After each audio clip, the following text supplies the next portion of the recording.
Blake Lively and Ryan Reynolds, long hailed as Hollywood royalty with their sharp wit, effortless charm, and enviable success, are now facing a crisis that could tarnish their carefully crafted image.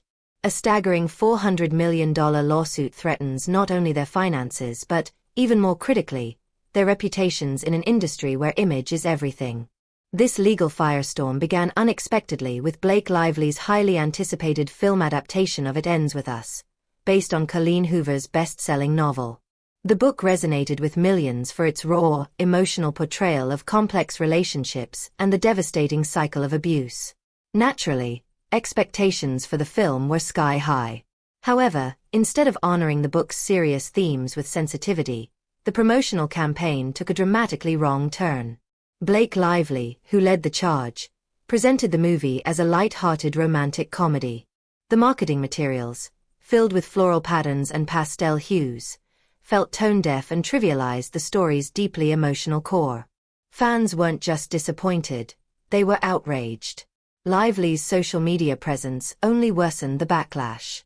Rather than acknowledging the criticism, she doubled down, blending promotional posts for her personal brands, like her haircare line and alcohol company, into the film's marketing. To fans, it appeared she was prioritizing personal profit over the story's meaningful message, igniting a PR nightmare. In a surprising twist, Blake Lively went on the offensive, filing a lawsuit against director Justin Baldoni and Wayfarer Studios. She accused them of fostering a hostile and toxic work environment, alleging misconduct and inappropriate behavior that created a damaging atmosphere on set. Lively even claimed there was a calculated smear campaign aimed at ruining her hard-earned reputation. The industry felt the impact immediately. A New York Times article cast Baldoni in a villainous light, leading to severe consequences. His talent agency, WME, swiftly dropped him, and his podcast was cancelled, cutting off a major professional platform. Film deals disappeared overnight, leaving his career on the brink of collapse. But Baldoni wasn't backing down. He launched a counterattack, vehemently denying every allegation. In his version of events, Blake Lively was the true manipulator, using the serious issue of workplace misconduct as a calculated strategy to gain full creative control over the It Ends With Us franchise. According to his explosive claims, Lively, and possibly Ryan Reynolds, allegedly plotted to wrestle the rights to the sequel, It Starts With Us, directly from him and Wayfarer Studios. This high-stakes legal showdown has quickly evolved into one of Hollywood's most shocking scandals, with careers, reputations, and millions of dollars on the line. As lawsuits fly from both sides, the world watches closely, waiting to see how this tangled web of accusations and power plays will ultimately unravel. In the high-stakes world of Hollywood, where ambition often fuels drama, the courtroom became the ultimate battleground. At the heart of this legal showdown were reputations, fortunes, and the future of a major film franchise, hanging by a thread as accusations and counter-accusations escalated the tension to unprecedented levels. Public perception became a weapon of its own.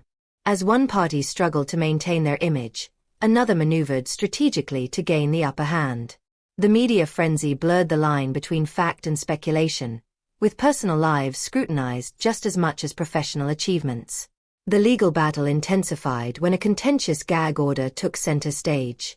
Lively's legal team fought hard to silence Brian Fredman, the aggressive and outspoken attorney representing Justin Baldoni. They accused Fredman of leaking sensitive information and swaying public opinion against Lively. But Fredman, known for his relentless tactics, stood firm, arguing that his statements were necessary to defend his client after Lively allegedly leaked confidential legal documents to the New York Times, fueling the scandal further. The federal court denied the gag order, a significant early win for Baldoni. This decision signaled that the battle would not be confined to legal briefs but would spill into the public arena, amplifying scrutiny on both sides. In a bold move, Fredman launched a dedicated website to present his client's case directly to the public. This wasn't just a simple page, it was a meticulously crafted digital dossier featuring timelines, text messages, emails, videos, and legal documents, all aimed at exposing what Fredman claimed was undeniable evidence against Lively. The allegations were staggering. According to Fredman, Lively had allegedly used false accusations of workplace misconduct as a calculated strategy to gain complete creative control over It Ends With Us. The evidence suggested that whenever Lively faced creative resistance, she allegedly escalated her accusations, using them as leverage against Wayfarer Studios, Baldoni, and co-producer Jamie Heath. Adding to the controversy, Fredman highlighted an unsettling detail.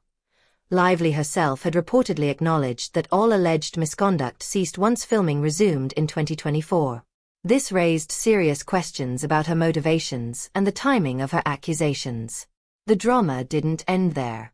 Fredman claimed that Lively had attempted to deflect public backlash from her own controversial comments on domestic violence by shifting blame toward Baldoni, painting herself as the victim once again.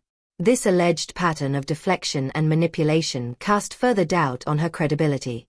Public skepticism grew as past podcast clips resurfaced, revealing contradictions in Lively's narrative. In these recordings, she described her role on set as overwhelming, using the metaphor of drinking from a fire hose. Yet, her actions told a different story, allegedly taking control of creative decisions, rewriting scenes, and overriding established production protocols. Despite not holding official creative authority, Lively reportedly acted as though she were in charge, disrupting the established order and making unilateral decisions that allegedly undermined the production process. As the courtroom drama unfolded, it became clear that this legal battle wasn't just about contracts or creative control. It was about power, public perception, and the lengths individuals might go to protect their ambitions. With both sides refusing to back down, the story continued to grip audiences, proving that sometimes, the most dramatic showdowns don't happen on screen, they happen in real life. In a shocking turn of events, Blake Lively finds herself at the center of a Hollywood controversy that has rocked the entertainment industry. Video and audio evidence capturing Lively making revealing admissions has become a focal point, directly undermining her legal claims and raising serious doubts about the authenticity of her narrative. These revelations have fueled accusations of overreach and potential contract violations, significantly weakening her legal position. The situation paints a troubling picture, one where Lively's actions appear to challenge established norms and expectations within the film industry. During the production, specific incidents began to surface, highlighting alleged disruptive behavior. Reports from Baldoni and Wayfarer Studios focus on two key areas: wardrobe and editing. According to the studio, the wardrobe for Lively's character Lily had already been carefully planned and approved within the film's budget. Yet, Lively reportedly dismissed these choices entirely, bringing in her own personal stylist. This decision allegedly caused a staggering $500,000 budget overrun. Beyond wardrobe concerns, Lively's alleged interference extended to post-production.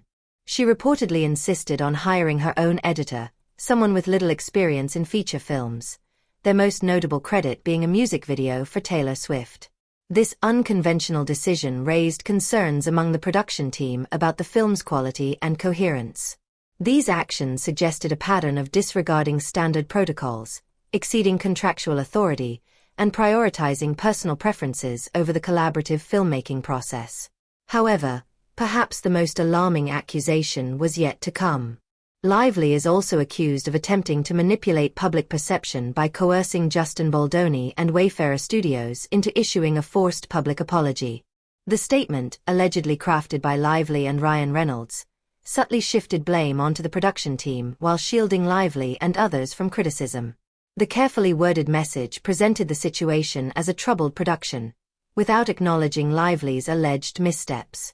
Court documents reveal that on August 12, 2024, Lively and Reynolds reportedly sent a pre-written statement to Baldoni's team, demanding its release. The apology appeared designed to absolve Lively of responsibility and deflect the growing backlash surrounding her behavior on set. Baldoni and Wayfarer Studios refused to comply, reportedly recognizing the statement as a manipulative PR move intended to rewrite the narrative and scapegoat the studio. This legal battle has quickly evolved into more than just a celebrity feud.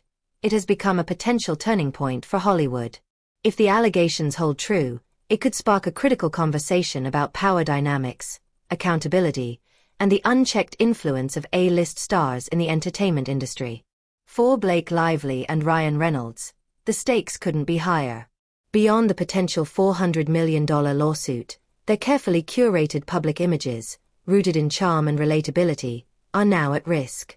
If public perception turns, it could jeopardize future projects, endorsements, and their standing in the industry.